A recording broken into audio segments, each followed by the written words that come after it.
ಮಂತ್ರಿಗಿರಿ ಕೈ ತಪ್ಪಿದ ಹಿನ್ನೆಲೆ ರೊಚ್ಚಿಗೆದ್ದಿದ್ದಾರೆ ಶಾಸಕರ ಬೆಂಬಲಿಗರು. ಕೃಷ್ಣಪ್ಪ, ಪ್ರಿಯಾ ಕೃಷ್ಣ, ದಿನೇಶ್ ಗುಂಡೂರಾವ್ ಬೆಂಬಲಿಗರು ಕಿಡಿಯನ್ನ ಕಾರ್ತಿದ್ದಾರೆ. ಶಾಸಕರಿಗೆ ಸಚಿವ ಸ್ಥಾನ ನೀಡುವಂತೆ ಆಗ್ರಹವನ್ನ ಮಾಡಲಾಗ್ತಾ ಇದೆ.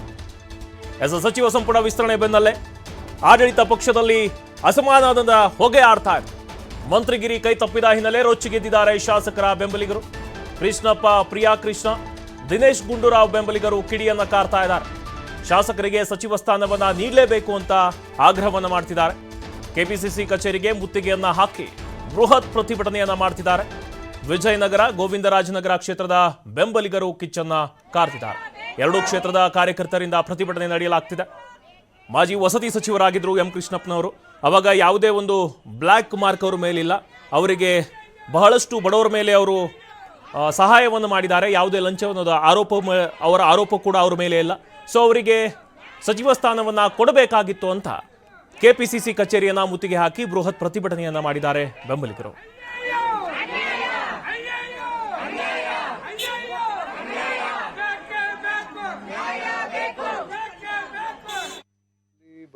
ಬರೋದು ಬಿಡೋದು ತೀರ್ಮಾನ ಆಗೋದು ಅದು ಪಕ್ಷದ ವರಿಷ್ಠರು ತೀರ್ಮಾನ ಮಾಡ್ತಾರೆ. ಈಗ ನೂತನ ಸಚಿವರಿಗೆಲ್ಲರಿಗೂ ನಾನು ವಿಶೇಷವಾದ ಅಭಿನಂದನೆಗಳು ಸಲ್ಲಿಸ್ತೀನಿ. ಅವರಿಗೆ ಒಳ್ಳೆಯ ಅವಕಾಶ ಸಿಕ್ಕಿದೆ. ಭಾಳಷ್ಟು ಹೊಸ ಮುಖಗಳು ಕೂಡ ಸಿಕ್ಕಿದೆ ಮತ್ತು ಹಳಬರು ಕೂಡ ಕೆಲವರೆಲ್ಲ ಇದ್ದಾರೆ. ಅದರಿಂದ ಒಳ್ಳೆಯ ಕೆಲಸ ಮಾಡೋದಕ್ಕೆ ಎಲ್ರಿಗೂ ಅವಕಾಶ ಇದೆ. ಇನ್ನು ಒಳ್ಳೆಯ ಒಂದು ಈ ಅವಕಾಶ ಉಪಯೋಗಿಸ್ಕೊಂಡು ರಾಜ್ಯದ ಸೇವೆ ಮಾಡತಕ್ಕಂಥ ಕೆಲಸ ಮಾಡಲಿ ಅಂತ ನಾನು ಹಾರೈಸ್ತೀನಿ. ಆರೋಗ್ಯ ಇಲಾಖೆನೂ ಕೂಡ ಕೆಲಸ ಮಾನದಂಡದ ನೋಡೋದಾಗ ಅದನ್ನು ಕೂಡ ಸಮರ್ಪಕವಾಗಿ ನಿಭಾಯಿಸಿದ್ರು. ಆ ವಿಚಾರದಲ್ಲಿ ಎಲ್ಲೂ ಕೂಡ ನೀವು ಪಾರ್ಟಿಯಲ್ಲೂ ಕೂಡ ಅಬ್ಜೆಕ್ಷನ್ ಆದ್ರೆ ಯಾಕೆ ನಿಮ್ಮ ವಿಚಾರದಲ್ಲಿ ನನಗೆ ಅದು ಗೊತ್ತಿಲ್ಲ. ಯಾಕೆಂತ ಹೇಳಿದ್ರೆ ನನಗೆ ಅದೇ ಒಂದೇ ನಾನೇನು ಮಂತ್ರಿ ಆಗಲೇಬೇಕು ಅಂತ ಆ ಥರ ಏನು ವಿಷಯ ಏನಲ್ಲ. ಯಾಕೆಂದರೆ ಹಿಂದೆ ಸಿದ್ದರಾಮಯ್ಯ ಸರ್ಕಾರದಲ್ಲೂ ಕೂಡ 3 ವರ್ಷ ಆದಮೇಲೆ ನಾನೇ ಪಕ್ಷದ ಕೆಲಸ ಮಾಡ್ತೀನಿ ಅಂತ ಸ್ವಯಂ ಪ್ರೇರಣೆಯಿಂದ ಬಿಟ್ಟೋಗಿರೋನು. ಅದರಿಂದ ಮಂತ್ರಿ ಸ್ಥಾನ ಇಲ್ಲದೇ ನಾವು ಇರೋಕ್ಕಾಗಲ್ಲ ಅಂತ ಏನಲ್ಲ. ಆದರೆ ನನಗಿನ್ನೂ ಯಾಕೆ ತೆಗ್ದಿದ್ದೀವಿ ಅಂತ ನಮಗೆ ಸ್ಪಷ್ಟವಾದಂಥ ಒಂದು ಕಾರಣಗಳೇನು ನಮಗೇನು ಹೇಳಿಲ್ಲ. ಅದು ಒಂದೇ ಇರುವಂಥ ನೋವು ಬಿಟ್ಟರೆ ಮಂತ್ರಿ ಸ್ಥಾನ ಹೋಗಿದೆ ಅಂತ ನೋವೇನಿಲ್ಲ. ಏನಕ್ಕೋಸ್ಕರ ತೆಗೆದು ಏನು ಕಾರಣ ಅದರ ಬಗ್ಗೆ ಯಾವುದೇ ರೀತಿಯ ಒಂದು ಮಾತು ಕೊಡ್ತಾ ಏನು ಹೇಳಿ ಅದೇ ಒಂದು ನೋವಿನ ವಿಷಯ. ಆದರೆ ನಾವೆಲ್ಲ ಪಕ್ಷದ ಶಿಸ್ತಿನ ಸಿಪಾಯಿಗಳು. ಆ ವಿಚಾರದಲ್ಲಿ ನಾವೇನು ಕಾಂಪ್ರಮೈಸ್ ಆಗೋದಿಲ್ಲ. ಪಕ್ಷ ಮುಖ್ಯ. ಸನ್ಮಾನ್ಯ ಶ್ರೀ ದಿನೇಶ್ ಗುಂಡೂರಾವ್ ಅವರು ಗಾಂಧಿನಗರ ಕ್ಷೇತ್ರದಲ್ಲಿ ಶಾಸಕರಾಗಿ ಜನಪರ ಕೆಲಸಗಳೆಲ್ಲ ಮಾಡ್ಕೊಂಡು ಬಂದಿದ್ದಾರೆ. ಇಡೀ ಗಾಂಧಿನಗರ ಅಲ್ಲ, ಇಡೀ ಕರ್ನಾಟಕ ರಾಜ್ಯದಲ್ಲಿ ಅವರು ಹೆಸರು ಮಾಡಿರೋದಾದ್ರೂ ಹೇಗೆ ಅವರು ಮಾಡಿರುವಂತ ಕೆಲಸ ಕಾರ್ಯಗಳು ಇತಿಹಾಸ.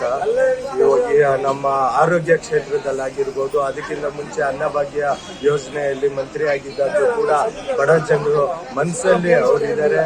ಇಡೀ ರಾಜ್ಯದ ಅವರು ಯಾರೇ ಎಲ್ಲೇ ಎಂತ ಸಮಯಕ್ಕೆ ಹೋದ್ರು ಫೋನ್ ಮಾಡಿದ್ರು ತೆಗಿತಾರೆ, ಕಷ್ಟ ಸುಖಗಳು ಕೇಳ್ತಾರೆ. ಒಬ್ಬರನ್ನು ಹಿಂದೇಟು ಹೊಡೆಯುವಂತ ಮನುಷ್ಯ ಅಲ್ಲ ಅವರು. ಅಂತವ್ರಿಗೆ ಅನ್ಯಾಯ ಆಗಿದೆ. ಅಂತ ಅನ್ಯಾಯ ಯಾಕೆ ಆಗ್ಬೇಕಾಗಿತ್ತು? ಅವರು ಆರೋಗ್ಯ ಸಚಿವರಾಗಿದ್ದ ಪಕ್ಷದಲ್ಲಿ ಕೂಡ ಎಷ್ಟೋ ಆಸ್ಪತ್ರೆಗಳಲ್ಲಿ ಅನಾಥರು ಆಗಿರ್ಬೋದು, ಬಡವರಾಗಿರ್ಬೋದು, ಅಂತವ್ರಿಗೆಲ್ಲ ಆರೋಗ್ಯದ ಮುಂದೆ ಹೋಗಿ ಒಳ್ಳೆ ಚಿಕಿತ್ಸೆ ಕೊಡಿಸಿದ್ದಾರೆ. ಒಳ್ಳೆ ಆಸ್ಪತ್ರೆಯಲ್ಲಿ ಒಳ್ಳೆ ಕಾರ್ಯಕ್ರಮ ಮಾಡಿದ್ದಾರೆ. ಅಂತ ವ್ಯಕ್ತಿಗೆ ಅನ್ಯಾಯ ಆಗಿದೆ. ಇದನ್ನ ನಾವು ಎಲ್ಲಾ ಕಾಂಗ್ರೆಸ್ ಕಾರ್ಯಕರ್ತರು ಒಟ್ಟಾಗಿ ಸೇರಿ ಅವ್ರಿಗೆ ಅನ್ಯಾಯ ಆಗಿರೋ ಪಕ್ಷದಲ್ಲಿ ಅವ್ರಿಗೆ ನ್ಯಾಯ ದೊರಕಿಸ್ಕೊಡ್ಬೇಕಂತ ನಾವೆಲ್ಲ ಕೇಳ್ತಾ ಇದ್ದೀವಿ. ಅದು ಉದ್ದೇಶಕ್ಕೋಸ್ಕರ ನಮ್ಮ ಸಾಹೇಬರಿಗೆ ಯಾವುದೇ ಅನ್ಯಾಯ ಆಗ್ದಿರಂಗೆ ನ್ಯಾಯ ದೊರಕಿಸ್ಕೊಡ್ಬೇಕಾಗಿ ನಮ್ಮ ಮನಪೂರ್ವವಾಗಿ ಕೇಳ್ಕೊಳ್ತಾ ಇದ್ದೀವಿ.